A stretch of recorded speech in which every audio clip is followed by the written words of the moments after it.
Having been through a very lonely period of my life living abroad, I did what made me happy every single day. It's rituals that can help you have a better day, a better life, a better week, as well as rituals that can lift you out of a very dark time. If you stick to those things, when it comes to the harder times in life, it's those things that will allow you to ride that wave a little bit more smoothly and come out the other side. You know, the emails that I've got from this, the people that reached out to me on DMs or whatever it is, it's just amazing to see the impact that the book has on people, which I haven't announced yet.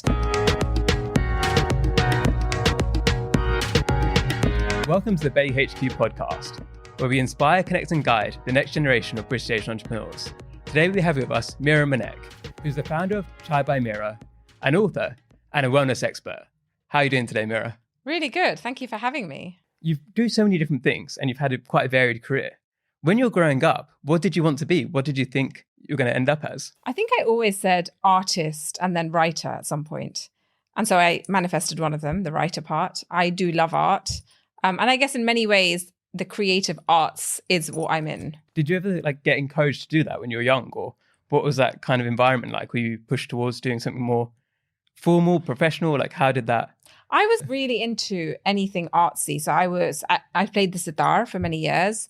I could have pursued that if I wanted to. I had quite an alternative dad who was okay with me doing different things and exposed me to a lot more than I guess the average Indian parent does. So I did sitar. I played sitar. I also dabbled in some Indian dance. I did Kathak sometimes, on and off. And I also loved writing and I also loved art. So I did all those things and I was quite good or generally okay in every subject. I wasn't sure what to do. I did end up doing economics, politics and international studies at university when I should have maybe done English. And then after that, I did a postgraduate in journalism at London School of Journalism, after which I then became a travel journalist and writer. And the writing part manifested much later because I wrote 2 novels. I never published them. And then I did my cookbook and then the book on Ayurveda. And then I've just written my 3rd, which will be coming out next year, which I haven't announced yet. And yeah, I just love writing. Writing is how I connect with my own self. I guess it's a way to heal. I guess it's a way to express and untangle all the thoughts in my mind. With the stuff you did with your latest book, right? Can you tell the audience who maybe haven't read it yet, what is that about? The one that I have here. Okay, it's Prajna, which is the title, Pragya, Ayurvedic Rituals for Happiness. It really delves into my own story, first of all. And secondly, it's rituals that can help you have a better day, a better life, a better week, as well as rituals that can lift you out of a very dark time. So the book came about because I guess having been through a really long divorce and a very lonely period of my life living abroad, I didn't call these things rituals, but I did what made me happy every single day. And then I packaged it in a book, calling it rituals or practices or whatever you want to call it, things you do every day. But if you stick to certain things on a daily basis, they don't have to be the same all the time and they don't have to be daily, they can be weekly. But if you stick to those things, when it comes to the harder times in life, it's those things that will allow you to ride that wave a little bit more smoothly and come out the other side a little better. You mentioned there about being lonely when you're abroad as well. Can you explain a bit more about that? Because I think a lot of people sometimes feel lonely, but they wouldn't want to say that out loud. So they feel it inside themselves, but they're not sure how to deal with it. And you said you had the rituals that helped you through that. But can you explain a bit the logic of if you were feeling lonely abroad, what kept you abroad? I was married abroad. I was living between Dubai, Uganda, traveling a lot. I was in India a lot. I was also working as a travel journalist. So it worked out for me quite fine. I did enjoy the time. I also then worked as an editor of the first ever yoga magazine in the Middle East. I enjoyed all of it. But being lonely, I guess I didn't really have any friends abroad. My one foot was here, one foot was there. I was literally all over the place. I didn't even know where I was going to be, let alone somebody else. I didn't have friends in these places, really. And family, a little bit here and there. I didn't really have anyone to turn to generally. And when it came to the harder, and also, sorry, I forgot to mention, I didn't really live with my husband a lot. So we were always apart. And initially it was all fine for me. I didn't really mind it. And then it got to a stage where I think I crumbled because it was just hard to cope with I didn't know what was happening in my life ever. And now you're like fully based in the UK most of the time. Yeah, as of 10 years ago, well, 9 years ago. And what's behind that decision of, obviously you said you enjoy the travel and you enjoy going to all the different places. I still love traveling. I travel a lot. But my base has always been London. I was born here, brought up here. My entire family and the extended family are all here. I love going to India. I can't do 1 year without India, and I have to go. But I don't necessarily need to live abroad. I just like going to these places with a sense of knowing what I'm doing. Like, I know India very well now, like different parts. Obviously, I don't know the whole of India very well, but I know what I want to do. And I know when I don't go to Dubai very often, but I know if I land in Dubai, I know where to go and what to do. If I land in New York, I know what, I like the idea of going somewhere and being able to carry on my life and meet people that I know and go for a yoga class and go for this class. And I love combining classes and things, wellness trips into my holiday. So I'm about to go to a retreat on Sunday, which I've been invited to in Italy, which looks fantastic. So I'm going to be there for 4 days. So I do that sort of thing as well. Yeah, I think it's interesting because, so with what I do as well, technically I could work from wherever I wanted in the world. And people often ask me, like, why don't you be a nomad? Why don't you just work from wherever? But it's like I said, it's kind of nice to have a base too. Oh, I love that, yeah. Because everybody I know is here. And yes, I've got friends in other parts of the world, but they're still home to me here. And I think it really depends on what phase you are in life, right? Like when you were younger before and you did like living abroad, whereas now I kind of like the idea of like, I can stay here most of the time and I do trips every now and again. But sometimes I think the idea of like always traveling can be glorified because it is nice to have that base and it really depends on your personality. It's nice to have your feet on the ground. And I think I didn't have them on the ground for a very long time. And while I have a very peripatetic, is that the right word? Spirit, I do feel that I really, really need a base. And this is my base. My parents, my grandparents, my uncles, my aunts, everyone is here. My sister, my brother. So I do need this space and I do love it. And I don't travel. I do travel, but I don't travel extensively anymore. My work doesn't really allow me to do that. And I don't really want to. I just go for like 2-3 weeks, if that, otherwise a week here and there. I think for me, what happened is before the pandemic, when I was doing my old job, I used to go to maybe 10 countries a year. So I started racking up the numbers and I was like scratching my map off. Where since I started working myself, I do go sometimes, but I don't feel as much of a need to. And I think that's kind of transitioned for me in some ways because I'm really enjoying what I'm doing. Yeah. And I feel like you've reinvented yourself a few times, like in your journey and like you're expert in different topics as well. How did that go for you? Because I know sometimes people can feel trapped they get good at one thing and they don't want to explore other areas. Whereas you've consistently like picked new areas to explore, where it's the yoga or the travel or the Ayurveda. I would say that it's really good to have a niche. It's good to have something that you're like focused on because you can excel in that. I've just not been one of those people. I kind of wish I had that in me because maybe I would have excelled in one thing. But I equally love the variety of things that I do and the fact that no one day looks exactly the same. Writing, I absolutely love, but that doesn't mean I'm going to do book after book after book. Like there's been a while since I've done Prajna, and I've just written my third. So that there's, a number of years between that, maybe about 2 to 3 years. And that in that time, I built my business. I took the business online. I had a cafe before that. So the brand Chai By Mira is now online and I work with lots of cafes, but it once existed and it started off as my own cafe. So I've learned a lot along the way, but it's all sort of happened to me in the sense that opportunities have come and I've done them. As to what I really want to do with all this, I think I just need to grow it all now. And I don't want to stop the variety. I do still love writing and I want to write a book. And, books don't have money, but they establish you in the field as an expert in something, right? Yeah. And I do love books. So I want to give back through books. And they're here to stay. In the future, there will be that book, but the magazines and all that will go. So I do like the fact that there is something there after I've gone. Yeah. And I think a lot of people sometimes make the mistake where they think books make a ton of money, especially people aren't in the industry, right? Whereas I've done a few things in the ghost side, which you can't necessarily talk about, but you see like what actually happens behind the scenes. And like I said, the big thing about it is that permanence, because when I write a book, it'll be because I really want to put down my thoughts at that time. And like that permanence that you can then let somebody into your soul, right? People are reading your book. They're going to understand so much about you. And it's also going to be cathartic for you when you write them, right? Yeah. And you mentioned there about the cafe and then now transitioning to Chai By Mira being online. Can you talk us through that journey? Like, why did it start as a physical cafe and then why are you now mainly focusing online? So the space in Tri Yoga Soho, I just used to go to Tri Yoga a lot. That was the time when I went to a lot of yoga classes.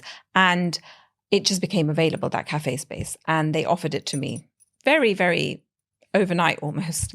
And I made the decision sort of overnight. And within 2 months, they gave me 2 months to open the cafe. And I sort of launched it within 2-3 months without any idea of what the name would be or anything. In fact, initially it was going to be called By Mira. And then we just stuck the chai on, as it were. And then it became a chai place. So that had lots of different, chai latte, then dirty chai, and then matcha chai and rose chai and this chai and that, turmeric chai, all these different blends. And then we had kitchery, and it was sort of an Ayurvedic cafe within the yoga studio, but also a standalone cafe. COVID shut it down.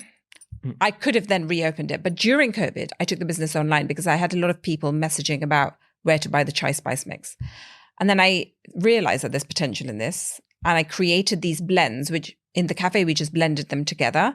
But then I went about creating all these different blends like chocolate chai and all these ones, and did the packaging, and then just sold them online and decided never to reopen the cafe. I mean, who knows, in the future, it could potentially be something that will reopen. But for now, yeah, I don't want a cafe. I mean, it was amazing in terms of what I learned, in terms of running a business and having a physical space, the regulations, everything you have to go through, Westminster City Council getting signed, everything. But it's a lot of hassle. So going back to that, I'm not sure that I want to take the time that I have right now away from me. So me and my dad were just joking about it. So we wanted to start a cafe, and my mum was like really against it. And it's like you said, because there is so many things that people don't see, like all behind the scenes of all the regulations and all of that sort of stuff.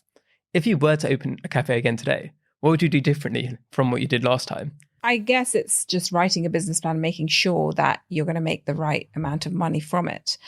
For me, it was quite easy at the time because Soho rents must be crazy. I mean, they are crazy. Central London rents. But I wasn't paying rent. I was within a yoga studio and I was paying sort of a percentage to them. So it all depended. It worked out as rent in the end, but I didn't have those overheads that are normal. And also starting up, I didn't invest much into it. So in terms of what I do different, I don't think I would do anything different in hindsight in that cafe because I actually didn't spend anything on it and I didn't have money to spend on it. If I was to launch a cafe now, I would need to make sure that it makes a good amount of money within X number of months, and obviously put money in because you have to when you're launching a cafe if it's not the kind of space that I was in.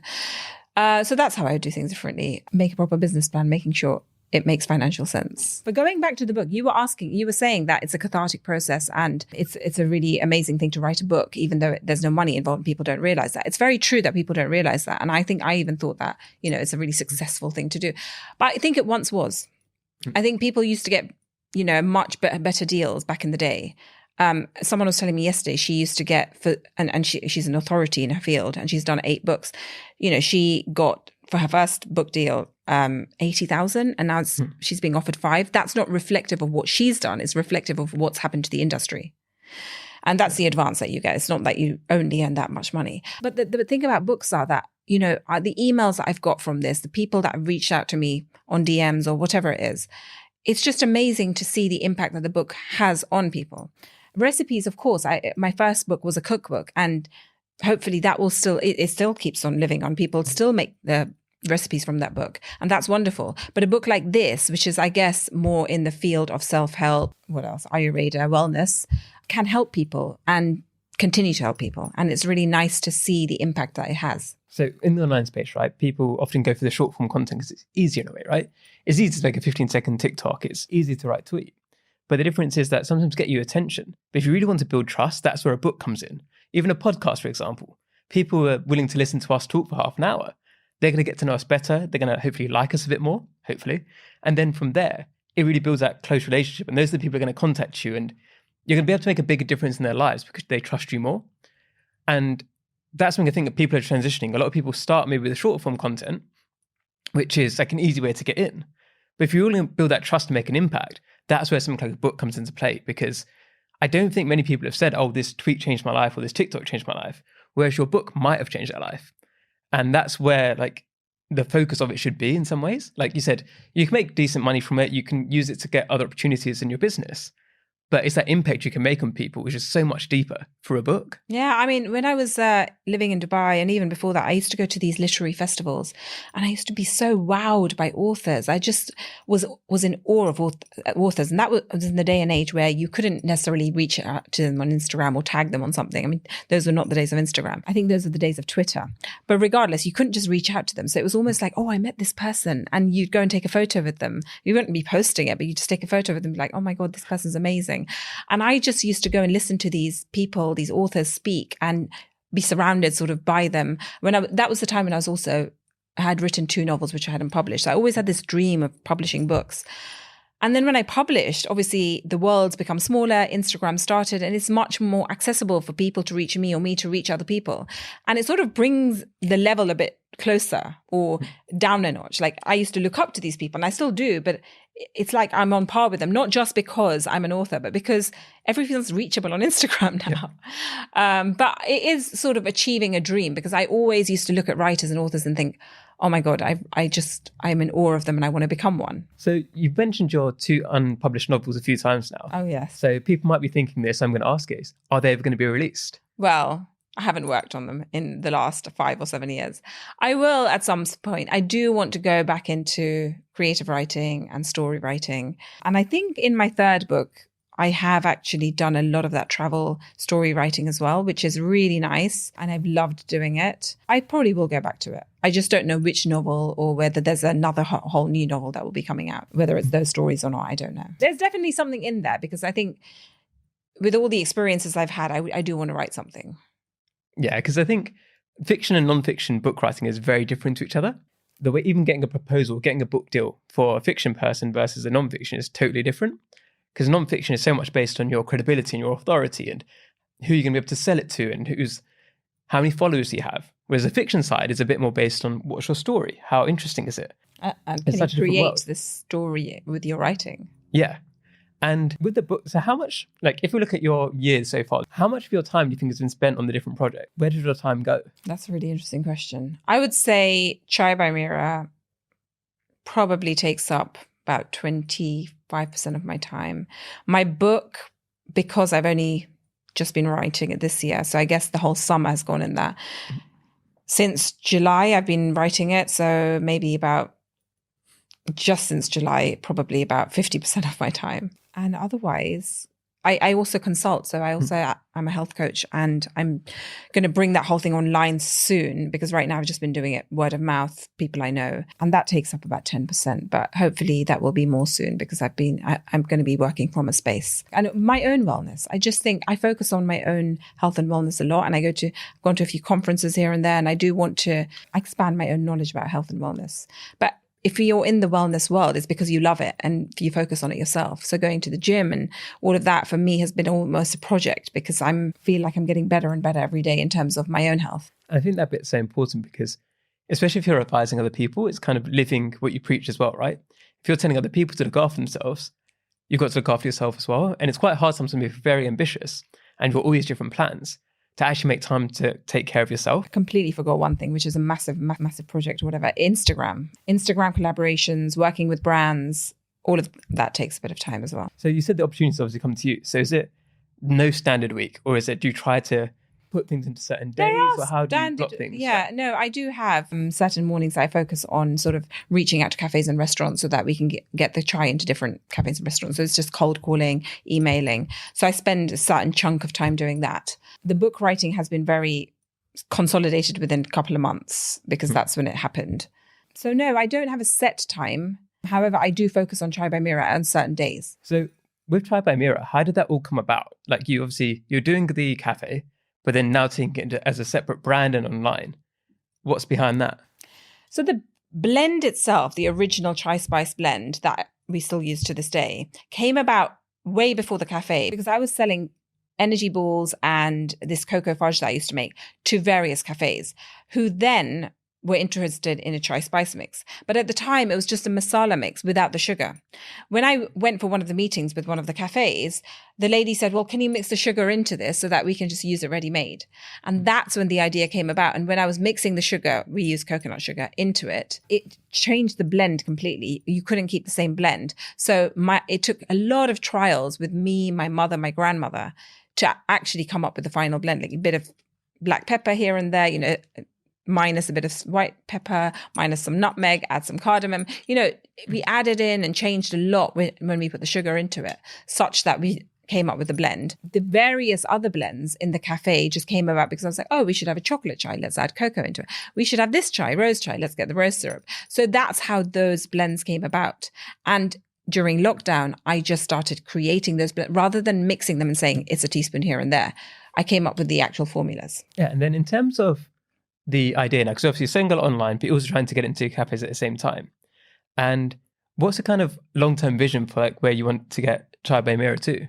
The long-term vision would be to create a brand that is being used by various cafes, restaurants, hotels worldwide. So at the moment, it's a UK-based only, Yes. so you want to expand globally. Just looking at all these different things you're doing, right? You said you're focusing on wellness, you're focusing on the chai and Instagram and the book writing. What do you think you enjoy the most, or is it all of them? Do you have one which like that's what you look forward to? I do love the filming that I do. I work with brands and I do it on my own Instagram. I do love the filming element. I do also really like helping people and really seeing the result. So I want to continue with that. I do really enjoy that because it's sort of direct impact then. And I love writing. I don't think I love any one of those any more than the other. I love all of those equally. So I'm not sure that and I do love creating recipes. I just love the variety of things that I do. So even though I say that's nice to find a niche and it's great to find a niche because you can focus on that, I would say my whole niche is basically food and wellness. And within that, I dabble in everything. Food, wellness, and writing. I think it's two different types of people, right? Sometimes people really love to have a niche and they're very focused people and they like to keep doing the same thing over and over again. Whereas there's other people like you who do different things that are related to each other and each one makes the other thing better. Is there anything that you haven't tried yet that you do want to try in the future?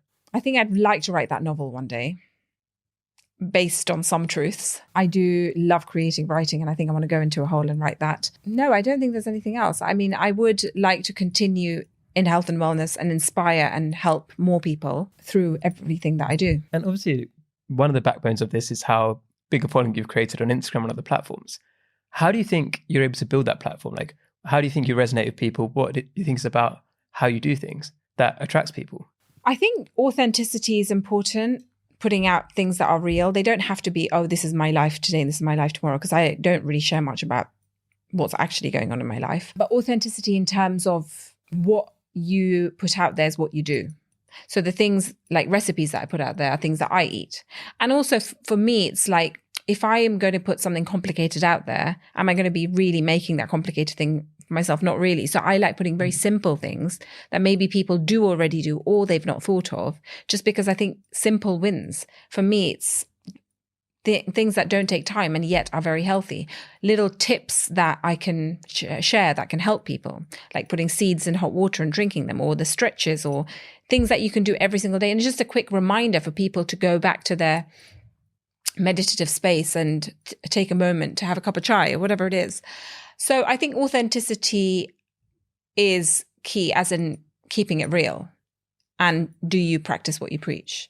That probably compels or draws people. And yeah, putting the real version of yourself onto camera. And is there a tip like you've shared recently that you think would really benefit the people listening now? So there are many tips, but in my book, one of the things I've spoken about is having gaps between meals. And that's what Ayurveda says. So not over snacking. And I think that's something that I got wrong for so many years of my life. And I literally created a lot of digestion issues. I already had IBS and it just exacerbated that issue by having too many snacks in the day. And I think I went with that whole, I was consumed by the whole eat little but often, which when we were growing up, that was what magazines and people were telling us, have snacks during the day, don't have proper meals and have low fat things. And that's basically what I went on. I did lots of diets and I really screwed my stomach up a little bit. So that's one thing that I wish I had not done. I wish I had actually stuck to meal times and not kidded myself, because I think when you snack, you don't even know what you're eating half the time. And secondly, not having gaps between meals means your digestive fire, which is what in Ayurveda is called the Agni, doesn't have time to resuscitate itself or ignite itself again. So by giving yourself a break, you're giving your digestive system a break, and you're allowing for that digestive fire to ignite again and be ready for that next meal. And the other thing I would say is, before a meal time, try and sit down and just have a pause, because sometimes we don't realize we're in a stressed state. It doesn't mean you're stressed about something's going on in your life. You may just be stressed because you've been running around a lot. But if you just pause before your meal and take a few deep breaths, then you arrive in the present moment and you're able to digest your food better. Because if you're still in the stress state, i.e. what we call in health as the sympathetic nervous system, then you have other hormones at play and your body is working on other things rather than the digestion of the food. Whereas if you actually just come to the table, breathe, take a few deep breaths, arrive into the present moment, and maybe you have to say that grace. Maybe that's why, so many cultures have this moment of grace, because you thank the Lord or thank the divine that you have this food. Say a quick prayer of gratitude, but you also give yourself that pause to arrive into the present moment. And then if you eat, then you'll digest your food better. So I feel guilty right now because on the way here, I grabbed a chocolate bar. I do that all the time. I snack. Look, I snack a lot, but I've just minimized my snacking a bit more now. I'm a lot more conscious of it. So maybe just conscious snacking. Yeah, I definitely don't do that every day. I do that every day. I do snack. No, I definitely snack. And I do need snacks sometimes. And sometimes I will skip a meal and I sometimes don't have breakfast, but that's okay. You also have to go with what your body needs. If you're feeling a bit full in the morning and you're not feeling like you want food, then don't eat the food. That's okay. And you can have a little bit of snack. What I'm talking about is having a big meal and then having 3 snacks in between, just because, I don't know, a little bit of yogurt there, a little bit of this, a few nuts, and then a little chocolate. And I do that. And I think that's why I'm saying it, because I've done that so much in my life and realized that actually what you're doing in that moment is not giving your system a break, but also you're spiking your sugar level every 2 minutes, which is terrible, because your energy then goes down. The minute that sugar level goes down, drops, your energy will drop. You'll feel deflated. And I think it's really important what you said there as well, because it's a struggle that you have still, right? And it's something which you said is being more conscious about it, where you're not trying to be perfect. And if you try to be perfect, then as soon as you do something once wrong, then okay, what's the point anymore, right? But if you can be conscious about it and still try and do your best all the time, that's where things can really come into play. Absolutely. And I think when you start off with food issues, I think my whole career in food and wellness all began really with my own developing a very bad relationship with food over my since I was 18, since I started putting on a lot of weight, 16, 18. And that continued. And yes, I've healed a lot of that and I've gone back to normality, as it were. However, it only takes a little trigger to go back to it.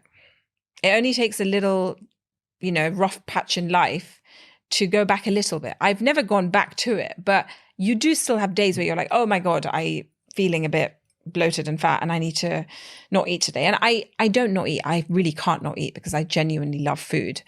But it's that whole thing of my mind is focused on the next thing I'm eating, or am I going to the gym enough? And that sort of mindset can be triggered very easily. So it's about being aware and conscious and knowing what you need to do. And that's where rituals come in.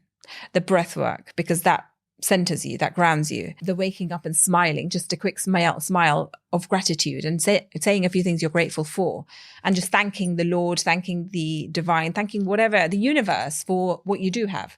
And those little rituals can serve as reminders to what is important and to not going backwards. So I love everything you just said there, but we're going to have to move on to quick fire rounds. Okay. So the first one is, who are 3 people you'd like to shout out and show your appreciation for? So one is my sister, Meenal Sachdev, Meenal Sachdev, at Meenal Sachdev. She's a counsellor, a local counsellor. She's in politics, but also her charity works on sex trafficking and modern slavery. Second one is Planet Parlay. I think he's awesome. I have done a bit of work with him. He is great at Garba. So we've been doing Garba recently at Navratri time. And he's got a new play out. And I just love everything he stands for. And the third person is someone I'm actually seeing today. It's her birthday, is Sonal Thakrar Yoga. She is a lawyer in the daytime, but she also has trained in yoga. And so she teaches yoga, but also she does sand bowl meditation. So she has her own crystal bowls and she does sand bowl sessions. Perfect. So make sure you follow them, everybody. So next question is, what could people listening right now who want to get in contact with you, what should they reach out about? How could you potentially help them? So I'm also I'm a health coach, and I'm about to take that whole thing online. Right now it's all word of mouth. And I'll be working from a practice in London to help people achieve their own health goals in a variety of different ways using EFT, which I've trained in, breathwork, and nutrition. Also, my books will help them. My first book is a cookbook, Saffron Soul. My second book is a book on Ayurveda and rituals called Prajna. And then on the flip side, what's something you need help with right now? What could somebody reach out to you about where they could potentially help you achieve your goals? Admin, website, potentially starting a podcast. I'd love to start a podcast. I have no idea how to go about it. Helping me take my whole business to the next level. Perfect. So it's been so nice to chat to you today. Have you got any final words to the audience? That's all right. It's been great chatting to you today, Amor, and thank you for inviting me. I've loved our conversation.